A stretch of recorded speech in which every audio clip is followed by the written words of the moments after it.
galera, bom dia, boa tarde, boa noite, boa madrugada. Meu nome é Sidney Martins, professor de língua portuguesa aqui do LAC Concursos, o maior site de videoaulas do Brasil, quiçá das Américas. E é com imenso prazer que nós hoje vamos trabalhar o assunto acentuação gráfica. Caramba, o que é isso, Sidney? Vamos lá. Você provavelmente já estudou em algum momento, só que, com certeza, isso te trouxe algum tipo de trauma. Afinal de contas, você pegou lá na escola ou então em alguma gramática e viu que eram várias regras de acentuação. Aí nesse momento você com certeza ficou bolado. Talvez nem tenha estudado até o final, deixou de lado e foi estudar outras paradas mais importantes segundo a sua visão. E no final das contas, quando isso cai na prova, você tenta fazer no feeling, chuta, ou então você realmente se colocou à prova e caiu para dentro para poder estudar, mas viu que era muita coisa, viu que eram muitas regras, e sempre, toda vez que te perguntaram, você falava assim: realmente, eu aprendi, mas foi a custo de muito esforço. É um assunto puxado, é um assunto chato. Agora, o que a gente vai fazer? A gente vai traçar um quadro básico para acentuação, para que isso venha a facilitar a sua vida. Aí, você que nunca conseguiu estudar isso, agora vai ter uma facilidade tremenda. Então vamos lá. Quando a gente fala de acentuação gráfica, a primeira coisa que a gente tem de definir é que a gente trabalha uma acentuação tônica. O que é isso? A gente vai trabalhar uma sílaba mais forte. É a chamada sílaba tônica. E como é isso, Sidney? O que é a sílaba mais forte? É aquela sílaba que na hora que a gente pronuncia a palavra, na hora da prosódia, a gente acaba professando de forma mais forte. Então é isso que a gente chama de sílaba tônica, ou seja, a sílaba mais forte, aquela que a gente na hora da pronúncia acaba dando uma ênfase, beleza? Aí diante disso, diante da sílaba tônica, diante da acentuação gráfica, a gente tem de definir o posicionamento desta sílaba. Há três possibilidades. Aí por isso a gente trabalha as oxítonas, as paroxítonas e as proparoxítonas. O que é uma proparoxítona? É quando a palavra tem a sílaba tônica na antepenúltima sílaba. O que é uma paroxítona? É quando a sílaba tônica está na penúltima sílaba. E o que é uma oxítona? É quando a sílaba tônica está na última sílaba. Detalhe, eu já tenho de ser esperto, porque para a palavra ser uma oxítona, ela tem de ter o quê? Duas sílabas e a sílaba tônica estar na última sílaba. Porque se ela só tiver uma sílaba, a gente já sabe que vamos chamar de monossílabos tônicos. Tranquilo? Então vamos lá. Só a título de exemplificação, observem aqui, ó, oxítonas. A última sílaba é a tônica. Então, exemplos: urubu, motel, marajá. Reparem que na hora da pronúncia, de forma mais aguçada, você vai perceber que realmente a pronúncia da última sílaba ficará mais forte. Aqui, ó, urubu, motel, marajá. Então, realmente, a oxítona tem a sílaba tônica na última sílaba. Agora aqui, paroxítonas, em que a sílaba tônica está na penúltima sílaba. Reparem, cigarro, janela, lápis. Então, realmente, a sílaba que a gente proferiu com mais força sempre esteve na penúltima sílaba. Já nas proparoxítonas, a gente já sabe que a sílaba tônica estará na antepenúltima sílaba. Exemplos aqui, ó: gramática, tóxico, né, cara? Tóxico não, ó, tóxico, é isso mesmo, né? Quase que sai um tóxico, olha que feio que ia ser. Semântica. Então a sílaba tônica sempre na antepenúltima sílaba. Agora, a gente estuda isso com casos específicos de acentuação depois para poder detalhar como é que funciona a sua terminação e por aí vai. Mas eu vou traçar um perfil básico. Aí depois a gente vai revisar ainda assim com aquilo que aparece na gramática. Mas acompanha aqui comigo um perfil básico. Então vamos lá. É muito importante a gente saber o processo da proparoxítona, o processo da paroxítona e o processo da oxítona. Aí, meu companheiro, você provavelmente já dominou isso na época que você estava no seu ensino fundamental. Afinal de contas, é o momento que a gente mais estuda, no primeiro segmento do ensino fundamental e também naquelas séries iniciais que antigamente a gente chamava de CA, né, que era a classe de alfabetização, que hoje em dia é o primeiro ano do ensino fundamental. Então, primeiro segmento do ensino fundamental, a criança ainda precisa aprender a pronunciar algumas palavras que não fazem parte do seu vocabulário, e é para isso que serve o processo de acentuação, para definir a forma correta daquele companheiro ali aprender a falar. Então acompanhe aqui comigo. Você vai lembrar qual é a regra básica da proparoxítona. Todo mundo vai lembrar. Todas são acentuadas. Então, aqui não tem o que ficar gravando. É uma proparoxítona? Então todas são acentuadas. Por isso que nos exemplos, gramática, tóxico, eu não lembro o outro. Deixa eu voltar aqui para a gente ver. Semântica. Eu não ia lembrar mesmo. Então, olha só. Todos esses exemplos são proparoxítonas, porque a sílaba tônica está na antepenúltima sílaba e quando isso acontece, a gente acentua. Se a pronúncia é fechada, a gente bota um acento circunflexo. Se a pronúncia é aberta, a gente bota um acento agudo. Então vem aqui comigo. Agora, onde é que o bicho vai pegar? Vai pegar aqui, ó, entre a oxítona e a paroxítona, porque se você lembrar, você vai perceber que são várias regrinhas. Só que a gente vai traçar um perfil. Porque a paroxítona e a oxítona, elas são confluentes. O que isso significa? Que é o que acontece em uma, obviamente não vai acontecer na outra e vice-versa.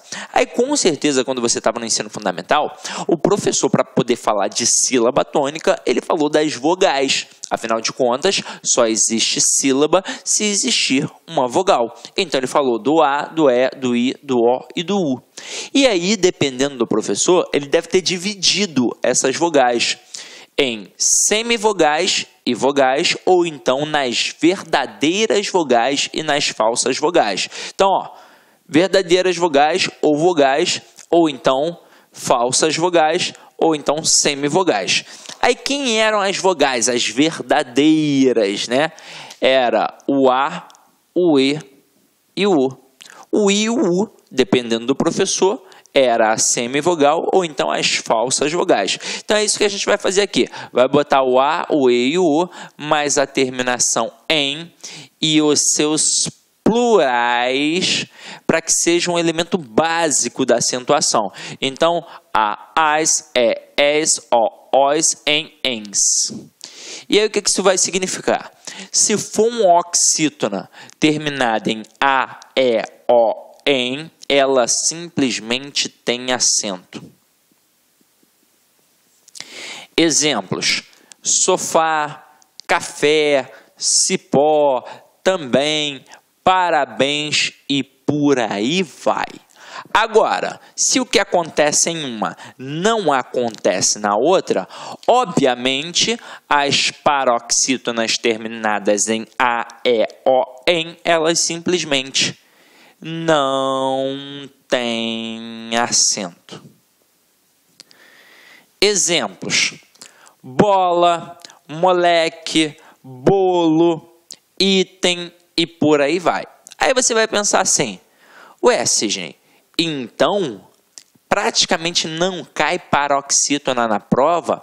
Praticamente a gente não tem palavras paroxítonas acentuadas? Não, muito pelo contrário. Acaba tendo muita palavra paroxítona acentuada e, consequentemente, muita palavra paroxítona na prova. Porque elas não vão receber o acento nestas terminações a, e, o, em e os plurais, é claro, as, es, os, ens. Mas em qualquer outro tipo de terminação, haverá acento. Então, vamos lá. A gente pega aqui a palavra útil. Reparem, a palavra útil, ela é uma paroxítona. Só que ela é uma paroxítona terminada em L. E aí, veja comigo. L está aqui, ó, no nosso quadrinho básico, no nosso perfil básico? Não, então não está.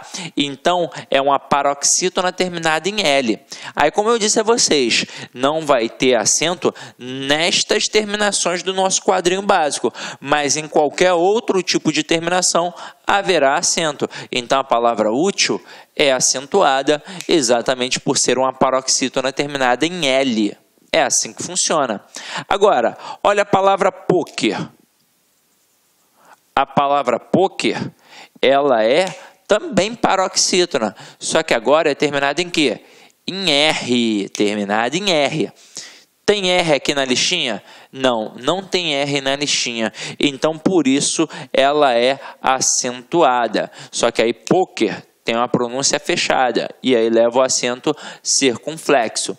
Agora, diante disso, o avaliador sabe como derrubar o candidato. Ele gosta muito da paroxítona terminada em ditongo. E aí o camarada coloca, por exemplo, a palavra relatório. Qual é a intenção?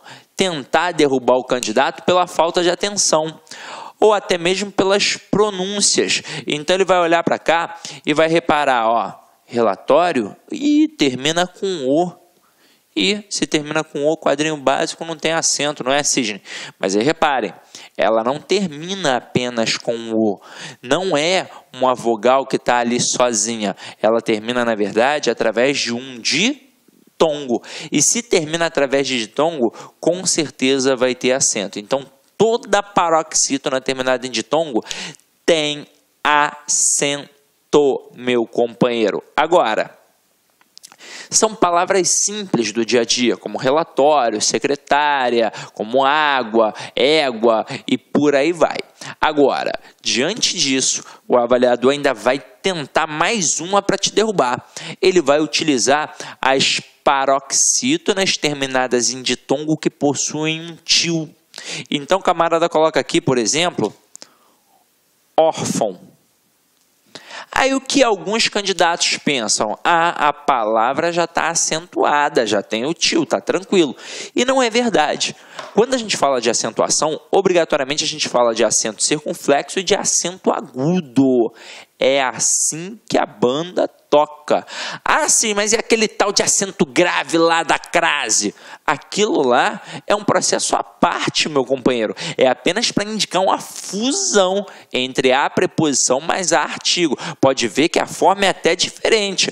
O acento agudo aponta para um lado, o acento grave aponta para o outro. É diferente. Agora, til não é acento. Til é marca de nasalização. Até mesmo porque se fosse um acento, a gente não ia falar órfão. A gente ia falar o quê? Orfão. E não é o caso. Então aqui, reparem que a sílaba tônica está na penúltima sílaba. Por isso é uma paroxítona. E é uma paroxítona terminada em ditongo. Portanto, acentuada. Até aí, tudo bem? Beleza, não é? Agora, o avaliador, ele pode trabalhar com palavras que realmente podem derrubar o candidato, mas aí você tem de ficar atento. Então vamos lá. Olha uma palavra interessante para cair na sua prova. Você já anotou esse quadrinho básico? Anotou, né? Anota aí, dá um pause, anota, deixa no teu caderninho para você poder acompanhar. Ó, eu vou colocar aqui umas palavras, né, para a gente poder acompanhar isso daqui de forma mais clara. Só vou apagar para não ficar tão poluído visualmente, afinal de contas o nosso quadrinho aqui é pequenininho, né? Então acompanha aqui comigo, ó. Palavra interessante para cair na prova é a palavra hífen. Aí, para a gente poder fazer um trabalho aqui, eu vou colocar a palavra item aqui do lado. Aí nós vamos avaliar essas duas palavras no singular por enquanto, ó.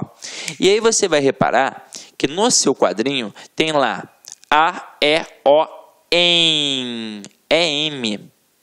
E os plurais, não é?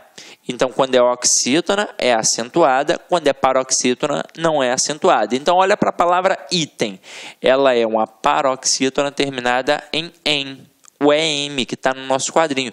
Portanto, ela não leva acento. Agora, olha a palavra hífen.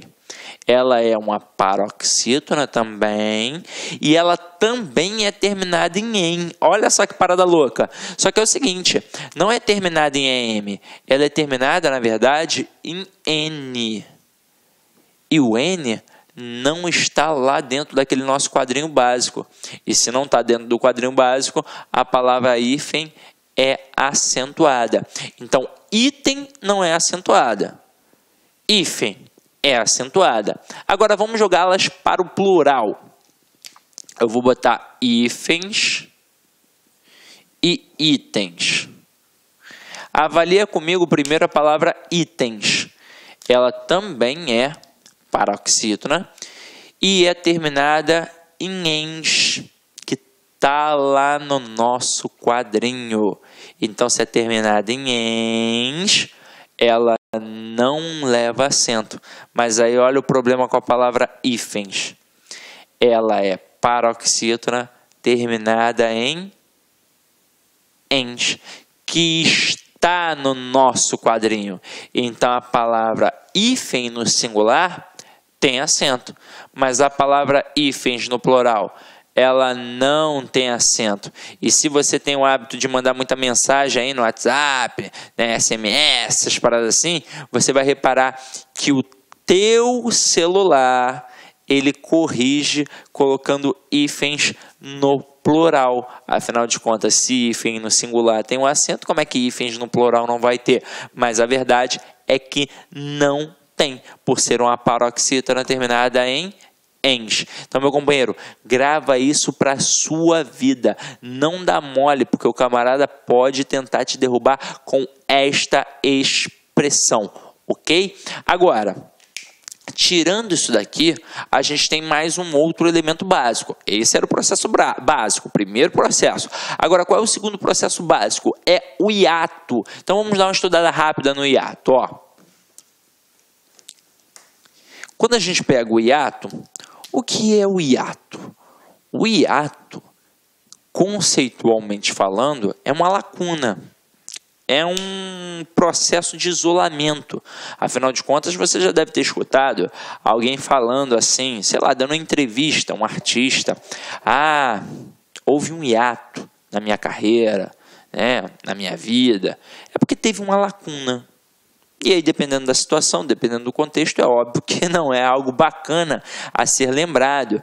É uma lacuna em que o camarada deixou de progredir naquele segmento que ele trabalhava, ou então em sua vida pessoal, sei lá. Mas hiato é um elemento de isolamento, é um hiato, né? É uma lacuna. E aí pensa comigo, se é um elemento de isolamento, se é uma lacuna, eu vou isolar um termo. E aí eu tenho as vogais e as falsas vogais. Eu tenho as verdadeiras, A, E, O, e eu tenho as falsas, I e U. Quem você vai isolar? A pessoa que é verdadeira na sua vida ou a pessoa que é falsa? O falso, não é não? Então aqui a gente vai isolar o I e o U. Então, vamos trabalhar nas regras de hiato com as letras I e U, sozinhas ou acompanhadas da letra S. E aí vamos ver alguns exemplos, ó. Saída, saúde, faísca e por aí vai. Então vamos lá, ó. Reparem. Saída, saúde e faísca. Em saída, o I ficou o quê? Isolado. Sa e da. Em saúde, o U ficou isolado. Sa. Olá, meus amigos, minhas amigas. Sou o professor Luiz Antônio de Carvalho e com muito prazer, muita satisfação, estou aqui para apresentar o nosso super projeto pedagógico para o concurso do Banco da Amazônia BASA 2018. Nós do Lá Concursos, nós elaboramos um curso online top de linha, top de linha, você pode ter certeza absoluta com esse nível de aula que você acabou de assistir. Essa videoaula é uma aula de divulgação do nosso curso do Basa. Nós temos aí muito mais videoaula, isso aí é apenas aí 30%, 40% aí, que 40%, 30% dessa videoaula da videoaula completa. Temos outras videoaulas que não estão disponíveis também no YouTube a título de demonstração. Nosso curso não é apenas videoaula, nosso curso nós temos projeto pedagógico, nós temos guia de estudos, nós temos o personal coach, que é o estudo em regime de metas, ou seja, personal significa pessoal e coach significa treinador. Aqui você tem um treinador pessoal de concursos, inclusive o seguinte, o personal coach, na minha avaliação, é o ponto aí de diferenciação, o ponto de competitividade para os nossos alunos. O aluno que cumpre as suas metas de estudos do LAC concurso pode ter certeza que vai ficar competitivo. Professor, quanto custa tudo isso? Você não vai nem acreditar. Nosso curso para o cargo de técnico bancário Basa 2018, ponto a ponto do edital, apenas 10 parcelas de R$30, você vai se preparar e vai ficar super competitivo. Bacana? Então dê uma chance, acesse nosso site, faça a sua matrícula, nós temos a cláusula de garantia, durante 5 dias você pode assistir todas as aulas, baixar todos os materiais didáticos, sem custo nenhum. Tá certo? Custo nenhum. Não gostou, pede para sair, manda um e-mail para o nosso atendimento que nós iremos devolver os dinheiros da sua matrícula. Mas, olha só, papo reto, até o presente momento eu não recebi um cancelamento de matrícula. Você sabe por quê? Porque o produto é bom. Você pode ter certeza. Bacana? Um forte abraço, fique com Deus. Espero vocês aqui no LAC. Fui! Clique LAC.